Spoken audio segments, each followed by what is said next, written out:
So at 12 weeks, that's when there was an indicator that there was, a cystic hygroma at the back of the neck, that, there was a chance for something going on with him. And then once we hit the anatomy scan at around 20 weeks, it's when they were able to nail down a congenital heart defect. At least for me, my world stopped. And it was the sense of, okay, like, how do we want to proceed? Like, we want this child, but we also don't want him to suffer. And there were so many unknowns. We were actually offered, termination at that, 12-week mark, at that 18-week mark. But Lauren and I, we were like, we're giving him a chance to live. We're giving him a chance to fight whatever is coming his way. It took a lot of faith to do things like a baby shower and to, quote unquote, allow you to paint the nursery, just because I was so convinced that things would not be okay. But we were really fortunate. Everything went according to plan with his birth.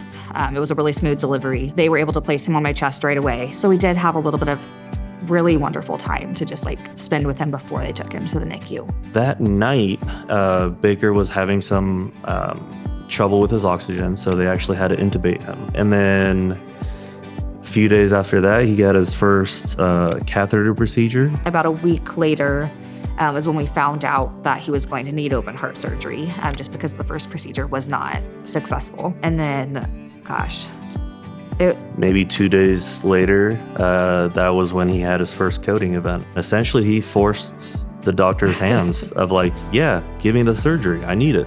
Yeah, I think that's when everyone realized, okay, he's in charge. Yes, Baker is running the show. He was just very finicky. Anything could have raced his heart. I remember trying to kiss his foot one day, and my beard tickled it, and he gave a little kick. His foot kicked a little bit. His heart rate jumped up. I was like, oh no. And then one day I got a call from Dr. Gibson, and he was like, hey, we're going to go in for a surgery today. So, just be here. Got to the hospital and had a couple minutes with Baker. They took him away, then came back. After surgery, everything's kind of all over the place between monitors and nurses trying to get him all settled. And we were like, all right, you know what? Let's go home for the night. He's in good hands. Which led us to coming home. Immediately getting a call. Yeah, so we pulled up at the house. We basically walked in and my phone rang. And that was the Baker's coding, you need to come back.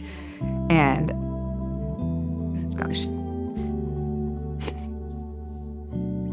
I knew right away that was the day. Luckily, we had these really hard conversations together prior to all of this of are we on the same page? And I feel like we were, which allowed us to get there and kind of make a quick decision of I think this is it. This is too much for him. And so that's what we did.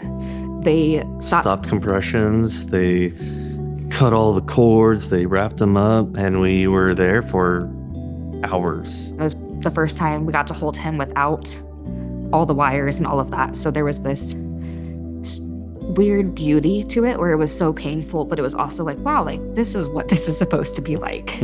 After that day, it was, all right, we have to plan a funeral. We have to think of a date. We have to pick a place. We had, I want to say, 11 Children's Mercy staff members that showed up at his service, between the nurses, chaplains, ICU doctors. We had quite the turnout, and it was just this really amazing thing to see all of these people show up for Baker. And, he had such a short life, but he made such a big impact. Baker's no secret, and he will never be a secret to keep. We're proud to be his parents.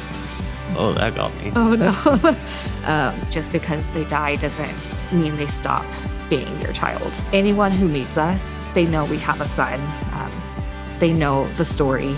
We maybe didn't get the happy ending, but we're able to see the effects of all the research that the Children's Heart Foundation supports, whether it's the ECMO life support machine, his open heart surgery, all of these things. It gave us time. Time is a gift.